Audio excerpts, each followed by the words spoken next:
You're listening to Punisher Waterfowls, the Union 0430 podcast. Brought to you by Real Geese Decoys, the most technologically advanced silhouette decoy on the market. First Light, the best hunting gear on the planet. Go farther, stay longer. And Ducklander Calls, tradition, education, and quality. Built to hunt. Punisher Waterfowls The Refuge is presented by Quick Koys, the fastest deployable, most portable, lifelike motion decoy product ever invented for duck hunters. Hey everybody, this is Kyle Smock with Show Me Ducks, a proud sponsor of Punisher Waterfowls The Refuge this March at the Toronto Sportsman Show. Come check us out in the Refuge to see the Deep Diver 2.0, the Ice Quacker, and the Mini Quacker. Hey everybody, welcome back to the Union 0430 podcast. This is episode 207. And finally, you don't have to look at just Craig and I. We've got a guest, and Philly has graced us with his presence.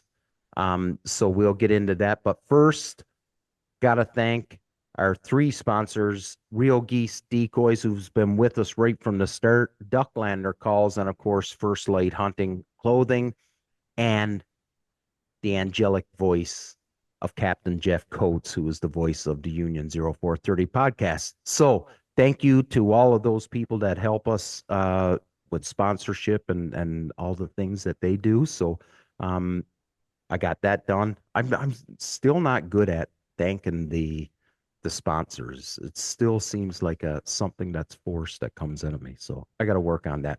But tonight we've got a great show.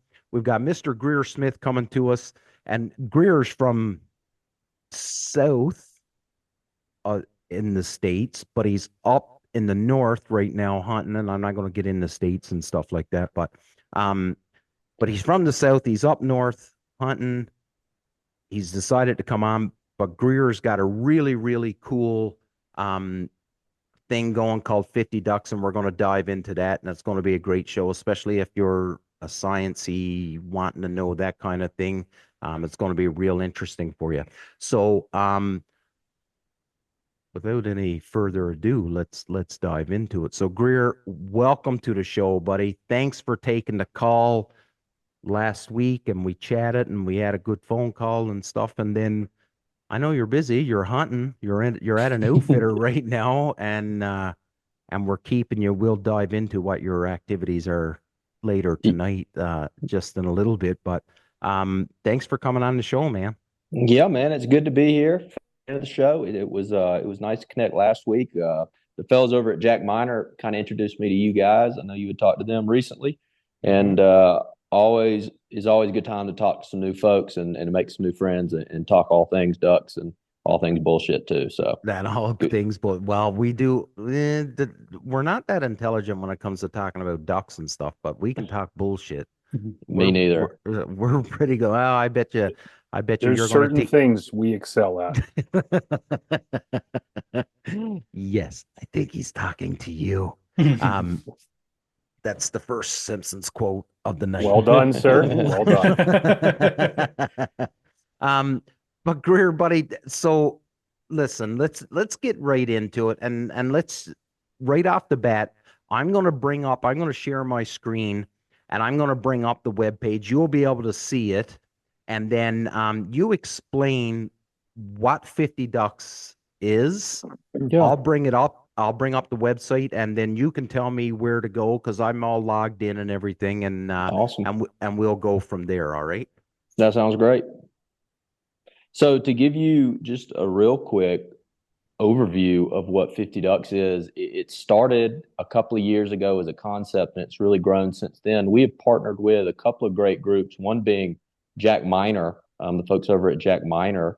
If you scroll down, there's an awesome live duck map right under that one that we can look at. Yep, right there, scrolling them there and up at there around Kingsville, Ontario. So what you're looking at right there are the GPS points of real life Jack Miner tagged mallards. And so what we're doing is we are helping organizations like Jack Miner, Tierra Davis, and other great nonprofits across the country fund telemetry studies for scientific and academic purposes. Our premise is that not enough people know and care about waterfowl or the wetlands issues they face. And our whole purpose is to get this platform in front of the general public, use it as a fundraising tool, and then more importantly, to get it into classrooms and let students kind of have a more tangible feel for how cool ducks are, and see if we can't get more kids interested in conservation and all things waterfowl in the outdoors. Because you got to meet kids where they are today. You guys know, we're part of a diminishing core group of waterfowlers, and we got to figure out a way to meet and recruit people in the next generation. And so that's kind of the premise behind what we're doing here. So, and that's great, right? That's awesome, because you're trying to get. So a couple of things I'm taking from this, and Craig, I know you're chomping at the bit to get in on this, and Phil as well. But there's a couple of things there that I picked from what you said. A being you're trying to get to kids now at a young age, right? So Yep. get them in at a young age and start explaining to them, this is what's going on. This is how important, and we'll talk about habitat loss and all that stuff as the show goes on. But then the other side of it is, when we're talking about our generation now, so the 40-year-olds, even the 30-year-olds, I guess, how can we turn, because and I'm not trying to take anything away from what you're doing, but this is a sciencey sort of thing. This is the way I look at it, right? Right. For me, it's a science gathering thing. You get to watch the migration. You get to see that side of the waterfowl hunter that's interested in the migration and following where birds are. If you are not interested in the science, and I'm using air quote science, right? Why would you be interested in 50 ducks? That's a great. I have my answer. I'd like to hear yours. Yeah, man. Let me show you. In the top right-hand corner, right under that little search bar, you see two arrows that are pointed two different ways. Down a little bit, right over there on the right. Click on that. Yeah, that's going to take you full screen. Now scroll over there to southern Pennsylvania, just to your right. All right, click on that bird you see right up there, that green dot. All right, this is the movement patterns of a bird that we banded at Jack Miner. If you click over there on the right-hand side, under it says 50 ducks tracker in the top left-hand corner. You see the little arrow coming out right there, down a little bit. Click on that. Oh, yeah. Look at that. All right. What we have done is we have let a group of kids name every one of the birds that you see on this map in an attempt to make it where it is not sciencey, where we can see where everybody in the world can understand what is going on and to be interested in it. So this is Buzz the Mallard. This is sponsored by a group of kids in Lebanon, Missouri, where we make this a tangible thing for everybody. See all sorts of flight statistics there, how many miles it's traveled, weather, all sorts of fun stuff like that. The point of this, because when we were getting into this, I was reading these scientific dissertations that were so over your head that you didn't even know what was going on. What this map does is it just lets you see how cool these birds are. And that's period, end of story. And all the money is used for conservation. So that's why you should care, even if you're not into the science aspect of it. Everyone can see that this bird movement is cool. That's something that any duck hunter, especially in the Atlantic and Mississippi flyway, should be able to get behind. Well, so sorry, Damien, just maybe for if people are just listening, maybe just to kind of describe the flight path of this bird, right? Because it looks pretty cool. Yeah. So for the people that are listening and you can't see what we're talking about here, so you should like and subscribe to the YouTube channel. Thank you, Phil. Very well done. But if you're not able to watch this, but and you're looking for somewhat of a description, so for anybody that knows where Jack Miner, where the sanctuary is, it's in southwestern Ontario, very close to Detroit, Michigan, that area, right? So it's banded there, and it's pretty much flown due east to Pennsylvania, right? So well, right now, so right south of the Finger Lakes region there. Yep. Yeah, so south of the Finger Lakes, not too far from what, Ithaca, I think is the closest big city that I could see that's around there. So, so that is pretty cool. So if you look at the information that's over on the side, so it was tagged on the 27th of September, so only, what, 50 300 days ago, not long ago at all. It's already traveled, 1,100 miles, 1,800 kilometers. And really, so the only thing I've got to ask, Greer, is these actual points that I'm pointing at right here now, so what are those? Is that just where it's touched down and where you guys pinged a bird? That's where we ping the bird. So there's a lot Okay. of different ways that you can set these devices. We get a ping every hour. So every one of those dots you see is a 1 hour increment apart. So you can see the general flight path of it. Oh, wow. Yep. That's crazy, the distance. That is. boy's hauling tail. Yeah, Is we he got it ever? on the social medias. We've got it there, and that bird traveled. That bird left 2 Thursdays ago at 11 p.m. Flew for 8 hours. Touched down at 7 o'clock the next morning. Left kind of over there by Jack Miner. Flew due east. Got up to a top speed of about 70 miles per hour. Flew at 2,200 feet. Went about 400 miles in those 8 hours, and that's not even that much of a migratory movement. Like that bird, I mean, went east. Wow. We've had a couple go west. And one disclaimer we got there is that data is a little randomized. So it's kind of where the bird is, so that you can't go trophy hunt that bird. So I don't want you thinking that's exactly where that bird is. And that was one thing that I was going to get into later, because I know there's a bunch of you fucking savages that are listening to this and you're like, oh yeah, I'm getting on this and I'm going to fill my lanyard. There's a delay, right? Like a couple days. So there's a delay. There's a little limited zoom. Like if you try and zoom in all the way on top of that bird, you can't see it. And then we've done some tech stuff with it where what you see is kind of where the bird is. Okay. But that bird is within a good many miles of where that point is. So you can see migratory movements, general movement patterns, but you can't, get onto the pothole or the lake that duck is sitting on and target it. Which would totally take away the reasoning behind the website, because the 100%. reasoning behind the website is to follow the migration, not to show somebody where the banded bird is so that you can go out and get it, right? 100%. This is not a hunting website. This is not a way for you to kill more birds. It's for everyone to appreciate it a little bit more and to learn something, and just it's just morbidly fascinating, right? Like you don't have to get any more into it than to just log on every day when you're having a bad day at work and see if any of the birds have moved, where they're going, why they're going there, where do these birds go? Like the question everyone always asks is, where are the ducks? Well, now on a limited scale with about 50 of them, you can follow them every day. You can see where they go. Well, I think the cool thing with that one, and the reason why it's said to describe it, Damien, was because you think of a bird moving that far, like first thing that comes to my mind is it's going to be moving north or south, but yeah, like it would travel that far, just strictly going east and not really migrating anywhere, right? Like it's funny. Found pretty interesting to see. It's funny that you say that, Craig, because I've got a Jack Miner goose band, and it was shot like in the GTA. So it flew northeast. So not north, not south. Well, like I'd say more east than northeast. Well, I guess kind of half and half, but yeah, like not heading up or down. Yeah. Fair.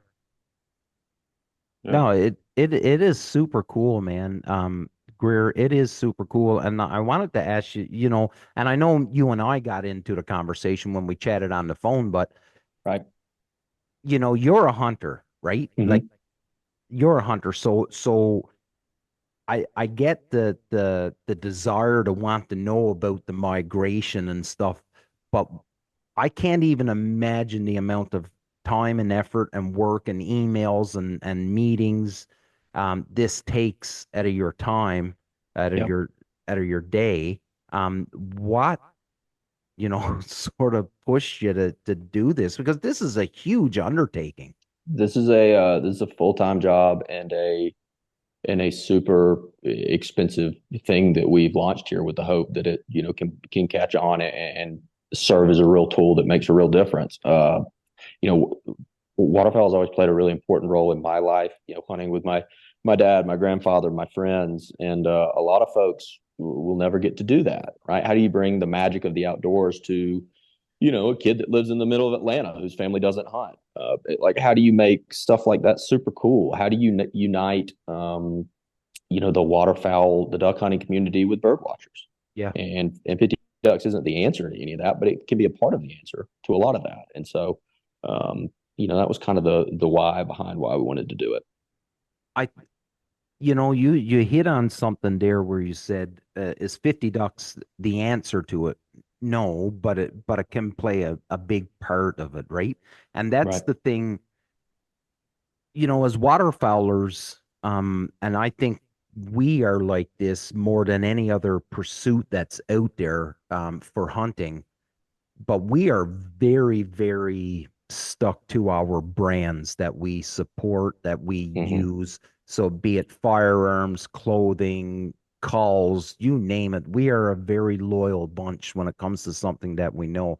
And then we see it on a daily, Craig, Phil, and I, and Mark as well, who's not here tonight, but even on the conservation side, you'll see like a lot of dudes they're either DU or they're either Delta or Right. they're the local rod and gun club or the local conservation authority, right? But when you touched on what you touched on by saying that you're a part of it, it's another piece of the pie where everybody's sort of kind of got to just listen, we all got to get along. Right. None of us can survive without the other because every organization takes a little bit from everybody else, I feel anyways. And I think that's how success is that there's not one organization that's going to do everything for you. So you need a bunch. The more organizations you got, the better product, I guess, is what's going to be the result, right? 100%. Go ahead. I was just going to say everybody's got their little niche too, right? Like not everybody's going to be covering all aspects. So it's like, yeah, if there's, this organization's got this focus, these guys have got this focus. There's always going to be that little spot where somebody else can come in and kind of pick up the slack on one aspect, right? For sure. And the part that we think that we can play the biggest role in is not from the scientific side, like we started this thing with. It's with kids. It's with early childhood development. It's with educational programming. It's about introducing this to a bunch of people who aren't duck hunters, who are kids, and we let students name the birds and attempt to kind of humanize it for them because kind of got to do that just to make it feel more tangible and more personal to them. And when we've got teachers, and we just started this thing with Jack Miner. We banded 23 of those mallards you see on the website. We're going to band 15 Canada geese and then another 12 mallards this year before Christmas. And that'll be the first year that we do this. And we'll get it going from there. But we've already got teachers in 20 different states signed up using the platform and using educational materials that we have created and partner with some great groups on to help make even better. And that's where we think we really fit into this puzzle. Yeah, and I would like to throw our hat into this as well, Greer, and any way that we can help get 50 Ducks some more viewerships and some more memberships and in some more schools up here in Canada. All you've got to do, and I know I say it, all you got to do is ask. You're asking, and you and I have got to do some chatting as well as with the boys from Jack Miner, and because this is something that we would really like to get in behind and be a part of as well.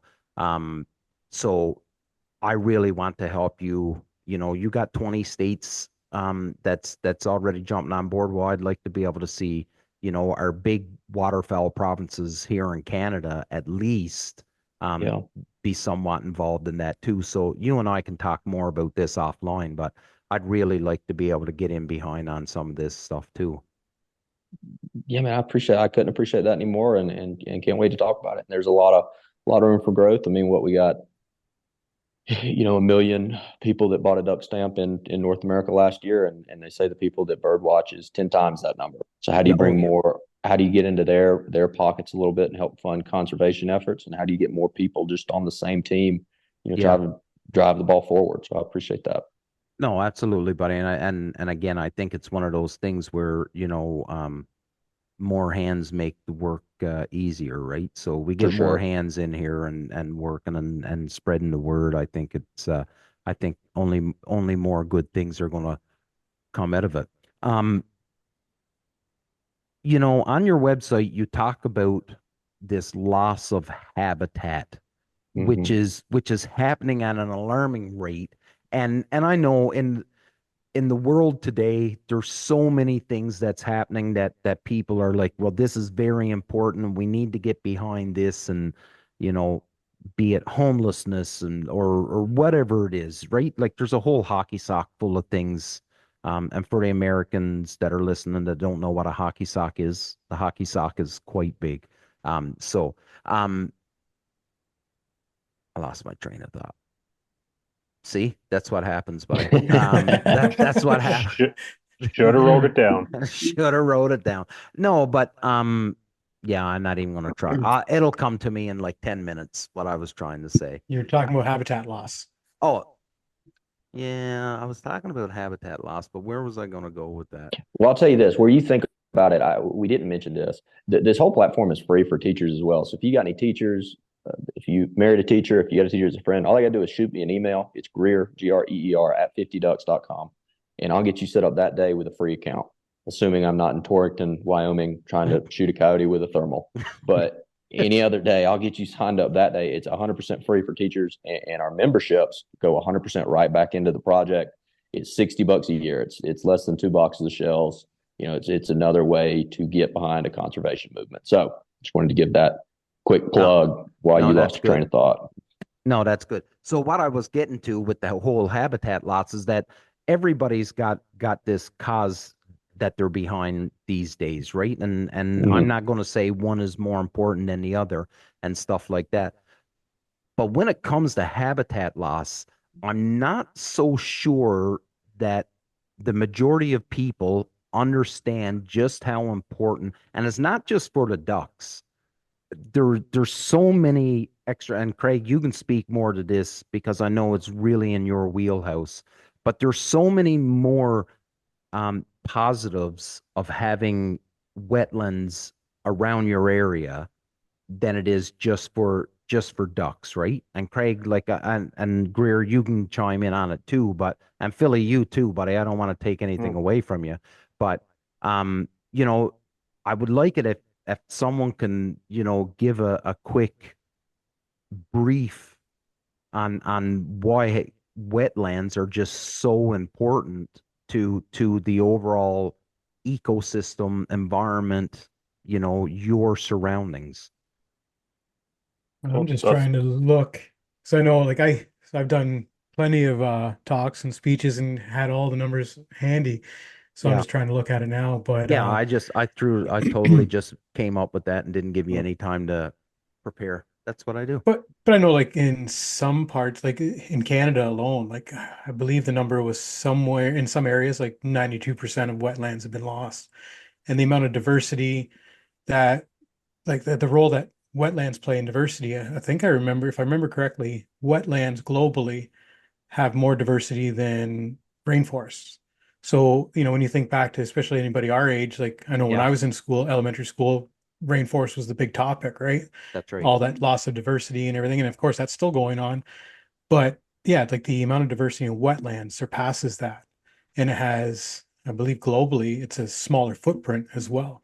So you've got larger diversity, smaller footprint, and the amount of, and again, I can't remember the numbers. I'll try and look it up while we're talking about something else.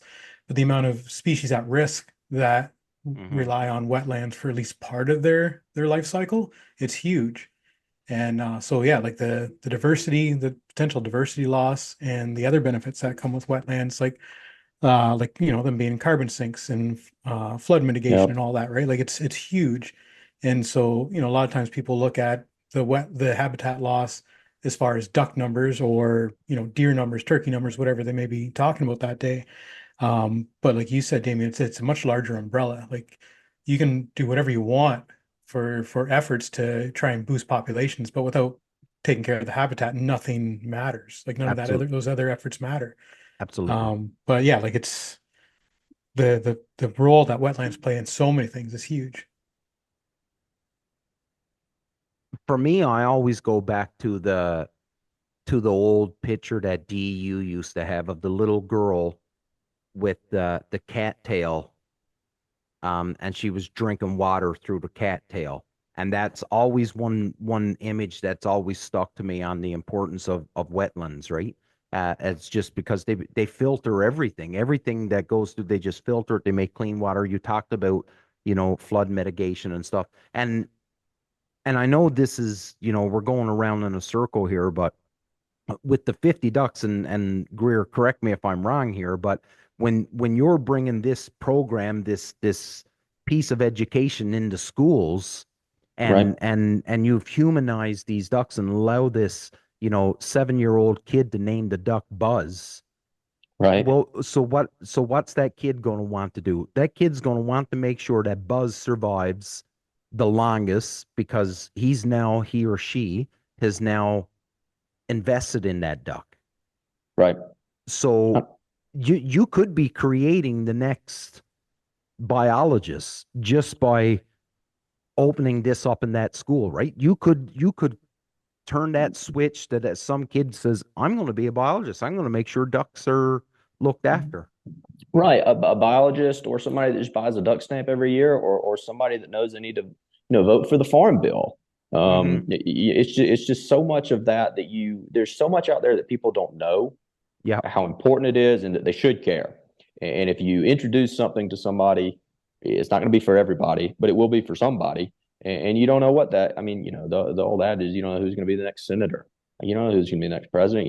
But more than that, you don't know who's just going to be the next person that grows up that sees something on a ballot and says, yeah, I'm for ducks. I'm voting no on that, whatever. Yeah. And so you just don't know who you're going to reach, and you just have to instill in passion at a young age. And our adage is, our tagline is educating the next generation of conservationists. That's what we're trying to do. So there you go. There you go. No, it's awesome, buddy. I love it. I think it's brilliant, and something. I tell you, you and I touched on it quickly on our phone call, but I know you're coming up to Jack Miner. I'd really like to be able to get down there and hang out with you guys and take part in that, because I've never done any banding whatsoever in my own time, and I'd love to come down and take that all in. And that's something we got to try and talk about and work 100%. out on. Yeah, 100%. It's and for people that are super into waterfowl hunting, if you've never done it, if you've never volunteered, there are banding crews across the country. There are a lot more than you think you are doing just normal leg banding. You ought to go. You ought to handle a living bird, and it's pretty powerful. I mean, if you've never done it before, the birds look, almost more iridescent when they're still living, and it's a neat thing to take part in it, to hold one and let it go. Yeah, I couldn't recommend anymore. First time I did it, certainly was pretty impactful to me. I know Mark has done it a few times in our old stomping ground, but I don't know, Craig, Phil, have you guys ever done it? No, I haven't. Yeah, I did it the first time I went to Manitoba when I won that contest through DU as a kid. Oh yeah. What contest haven't you won, Craig? Yeah. Craig wins all the friggin' contests around here. But yeah, when I went on that one, like we did, I can't remember, one of the universities that we were just visiting with the one day. Like we did songbird band, like we got to watch them do songbird banding. But then even we were out in the marsh collecting the birds from the big traps and being there for that. And some of the kids, I don't think I handled any, but I remember some of the other kids like being able to handle the birds, learning how to sex them and everything, and then being able to hold them in their hands and release them. Right, it was a huge deal for people. And I think that's a pretty cool thing, because Greer, you've touched on it where you said, bird watchers are 10 times in numbers as opposed to waterfowl hunters. For sure. So then, like the whole songbird, that migration, that's a insane migration, right? Like I don't know which one it is, but there's one that ends up in Mexico, right? Like, and I can't remember what bird it is, but oh my God, the story of migration is there's like an osprey. Do you know that a bunch of ospreys from go all the way from Canada down to Brazil? Like, I mean, I had they're no idea. Different. Yeah, like even an osprey or hawks that funnel through Central America. neotropical migrants, even things like the monarch butterfly. They migrate down to Mexico. Hummingbirds migrate. Woodcock. I mean, you name a bird, and there's a bunch of them. I I'm mean, sure. it's but one thing that you have to think about with the bird watchers, that's so important to bring them into the fold is the State of the Birds report comes out every year, and it gives you kind of a brief rundown about avian species health and populations across North America. There are waterfowl and birds of prey and geese, a subsection of waterfowl. Waterfowl and birds of prey are the only two species types of birds in North America whose population is going up. But we've lost 3 billion birds since 1970 have died. We have that many fewer birds. 3 billion total less birds, because 100% due to habitat loss and people not caring. Like when was the last time anybody donated any money to help save the hummingbird? Right? You have to get more people where they actually care about it, and to follow the North American conservation model, which is where hunters are funding so much of this stuff for waterfowl conservation. Yeah. I really got nothing to add to it because you're 100, like I really don't. Like there's nothing more to add to that. It's such a crazy stat when you say, because 3 billion, like that's a lot of birds. That's a lot of bird. Like a billion of anything is insane. It's an insane amount. And 3 billion birds that are lost. Like, and again, just being out west, like talking to the fellas that have been operating out west and these outfitters in Saskatchewan and Alberta, like just driving around with those guys while we're scouting, like they'll tell you just in the short amount of time that they've been there how much habitat loss. Like on the farmland that was that was a watering hole or a roost or whatever, and then the farmers have come in and taken that away, right? So we obviously, for a farmer, it's all about, well, I need to survive and I need 100%, and you can't. Yeah, I mean that's why the farm bill is so important. There, you can't put anyone's livelihood above the. That's right. That's not fair. But then there has to be a way. And again, the last thing we need is more government involvement into anything. But there has to be some incentive for farmers to keep habitat, right? Like there has 100%. There has to be something. And I don't know what the farm bill is, but maybe because that sounds like something that's happening south of the border, and maybe you should talk about that, Greer, and educate just the people that don't know what the farm bill is. And how important it's exactly what you say. It's paying farmers to leave land in its natural state, and especially in the prairie potholes. Right. Long story short, that's what they're doing.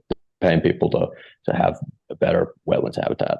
And I don't know for sure, and I might screw this up, but I think I heard just from the Americans that I was hanging around with this fall, I think South Dakota is good. I think they are in a good spot with the prairie pothole region. They still have habitat, but North Dakota is losing habitat very, very fast from the way that I understand it. And it's a concern right now.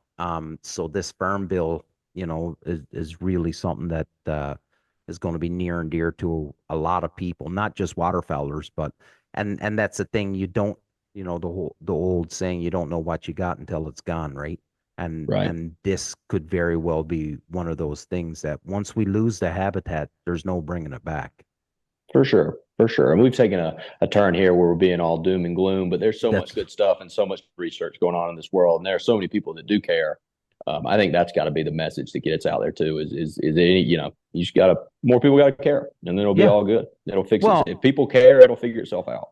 No, and I think, not to take anything away from 50 Ducks, but you're one piece of the pie, and there's a lot of organizations out there that are trying to do the same as you, and that's just bring more education to it. You're just going at it and a different stream, which is amazing, and a credit to you to find another way to bring that education to the forefront.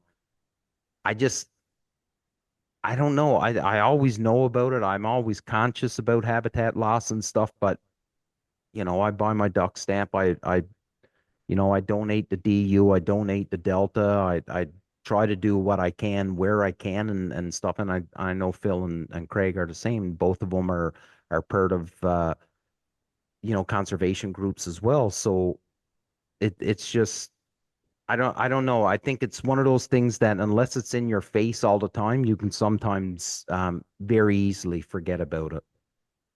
Greg, weren't you you won some sort of award for Canadian DU, didn't you? A couple years Yeah. back, maybe. Oh yeah, it's right there over his right shoulder. There's a little plaque. There's volunteer of the year or something. No, that's just my 25-year certificate. Oh, But yeah, the one you're probably talking about is a couple years ago. It was the Ontario Volunteer of the Year. Yeah, Just, I read an article about you. That's cool that it's made it that far. Yeah. bit of a stir, Philly. Yeah. We got bit of a celeb. No big deal. No big deal. No big deal. Just doing what you love doing. No, it's awesome, buddy. We're not worthy. We're not worthy. Yeah.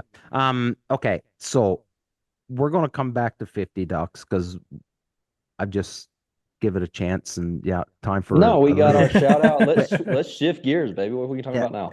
We're going to talk about the fact that you're not shooting ducks tonight, but you're going out after something else. And I'm going to tell you, I'm a little bit jealous because I wish I was taking part in it, to be honest with you.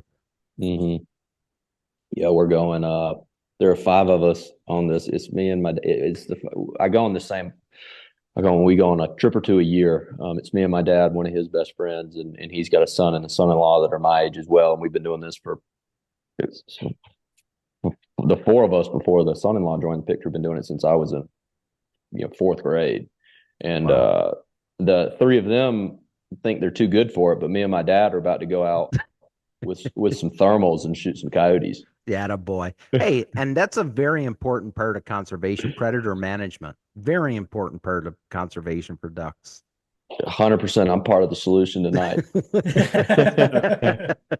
Well, and hey, listen, and you're using technology to just enhance your chances of success, right? So I just think it's cool. I tell you what I'd like to do, and someday when Punisher Waterfowl gets very rich, is that we're going down south and we're going shooting hogs out of a helicopter with ARs. I want to go to Texas and shoot hogs with a full auto machine gun.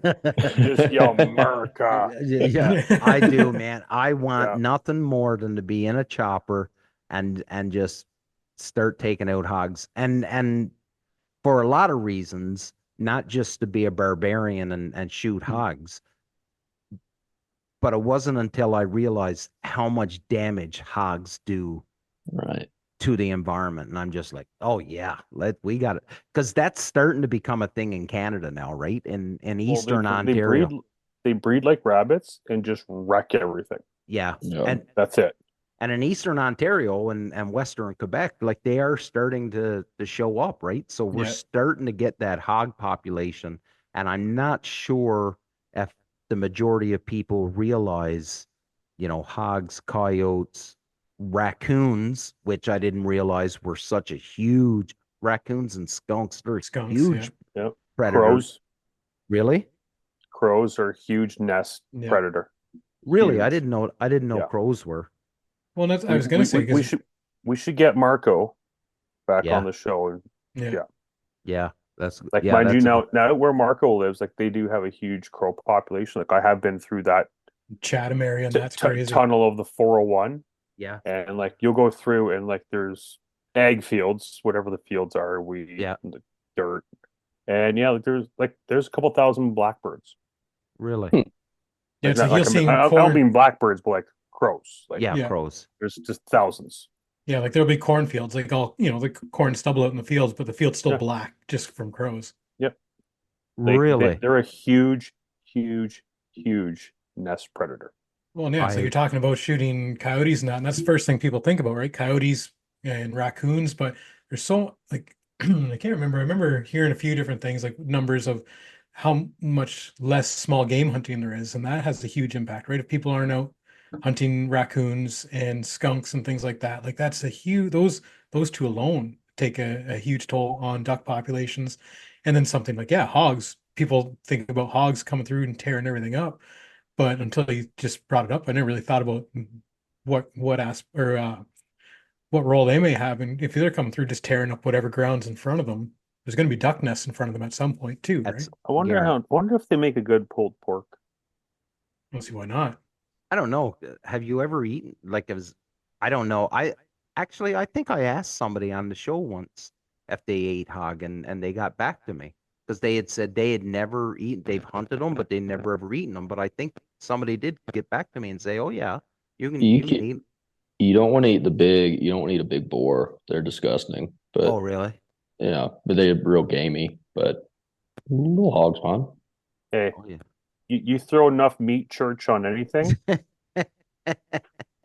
solves all your problems. Yeah, solves all your problems. No, I don't know, buddy. I think tonight go out, shoot coyotes, get your rich out of you tonight, and then tomorrow morning, hopefully you're on to some honkers and some greenheads. That would, how much more longer do you have in Wyoming? We'll be here till Saturday. Oh, we're on the Wyoming-Nebraska state line. Basically, we're hunting in Nebraska this morning. Okay. Yeah, but we're right there. We're 7 miles from the border. Same border, as but state line. Same as with you, Philly, when you were down at what was it, Dirty Rice? Yeah, Dirty Rice. Like we legit hunted the Arkansas-Missouri border. Like we run one side of the river in Arkansas, and the shore on the other side was Missouri. Yeah. Yeah. Yeah. So same sort of deal, right? You're hunting, you're just bouncing back and forth from state to state and stuff like that. So no, that's really cool. So what's next? For 50 ducks? Like what's the next big step that you want to, or the next big goal that you want to achieve for 50 ducks, Greer? We want to keep growing it. We're just getting this thing, off the ground and going. It took a lot of time, behind the scenes before we started banding these birds with Jack Miner.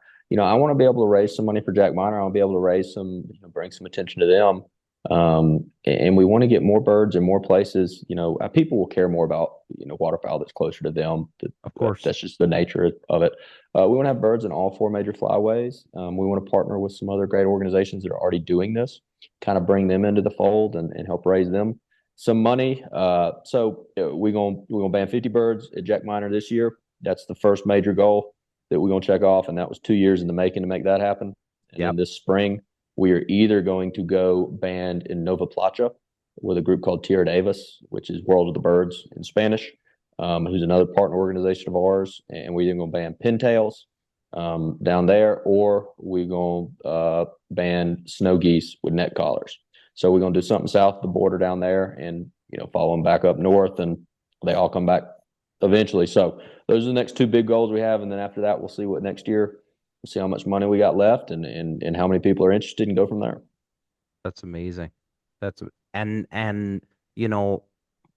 can't talk about Canada right yet because this is fairly new, but so far down, you've already said you've got 20 state classrooms really. That are already on board with this, plus the ones that so you've got 20 waiting. You've already got some that's on board. So go for it. Yeah, no, we have We have a lot more than 20 classrooms that have already signed up. We have classrooms in 20 states is what I was saying. And so we've named, no problem. We've named all the birds. And so now, there's obviously going to be more classrooms than birds to name, but you piggyback them off, an already classroom, like, hey, we want to be involved. Great. Why don't you co-sponsor Buzz and just try and humanize them, or pick your favorite bird and we'll give you a shout out on Instagram, something like that. And I have a list, and we do weekly movement reports where we do a write up for the kids, and we do a write up that's more kind of what we talked about earlier about that bird that left at night and flew across the way. We send that out to our email list, and I send them out to classrooms when their bird does something cool, so they can share it with the kids. No, that's awesome, buddy. I'm gonna pull up your Instagram page here right now, and just show that so you guys can keep talking while I'm trying to. Yeah, man, we got a bunch of good write-ups in there. It's 50 Ducks North America's Instagram, 50 Ducks is the Facebook, and we have repurposed 1,350 birds from 21 species that U.S. Fish and Wildlife, Ducks Unlimited, state agencies, people here, there, and everywhere, data that they have that's a little bit older. We've put that on the website, so there's a bird near everybody. It's not a live living bird, which is what we're doing, what we're focused on now. But we got a bunch of data on there that everyone can go and look at and enjoy and play around with as well, that we do some write-ups on. No, that's hold on now. I'm just Mark usually does this sort of thing for us when he's here. He's our technological advisor. Yeah. If that's even. I want to bring up this because this is one of the first things that popped out to me when I was looking at this so there, if you're watching, and if you're not watching, what I've done is I brought up a map of North America, and this one bird, so North Pintail number 2, and almost 15,000 miles in what, 700 and so 2 years and a bit. It is amazing just how far this friggin' bird. So not only is it amazing that this bird has traveled this far, but how many times has that bird been hunted? How many times has that bird been chased? Right.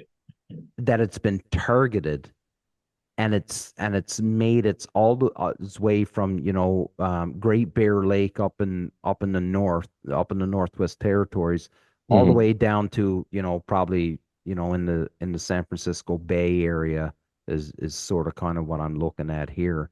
Coming through that flyway, like that Alberta flyway, which is such an insane flyway, because and people that don't understand that flyway is so narrow, and there's so many outfits that are operating in there. That bird, I guarantee you, was targeted a bunch, and it still managed to make that migration back a couple times. It's crazy. It's cool, and the thing that this is able to do, that your migration reports and your general the birds are moving. The thing that this does is it shows you hour by hour everything that bird did for that period, for however long, from it was banded until it died, right? And it fills in a lot of the blanks there, and it takes all the guesswork out of what these birds do. And in the brief time we've done it, we've learned so much cool stuff about it. I mean, it's morbidly fascinating, and I've got a bunch of friends who just support because they're my friends, who couldn't care any less about duck hunting, who just like to log on every day and just tell me, hey, I see that Buzz is moving, or hey, what's Jelly Donut doing today, or and there's some funny names on there. I mean, a second grader can send in a funny name, and I just laugh, and then we have a Jelly Donut. We have a Jelly Donut. It's yeah, it's just, I don't know. It's a really cool thing. I really think it is cool, and since I've got my my account, I've been going out like every time I'm down here. I'm like, oh, I wonder what's happening, just to see if there's anything. And not so much that I want to target the band, but I'm always curious. Well, what's in my area? And I was showing the boys before you came on, and I was like, look at it, look at the longtail, the old squaw, birds that are I didn't even know those things got banded. And there's a bunch of them around where I am, and really that's the only thing that's around where I am. But I just thought it was cool. Scott Petrie was one of the big guys involved in that. Yeah, with the longtails. So Dr. Petrie with Delta, or probably with Delta at that time too.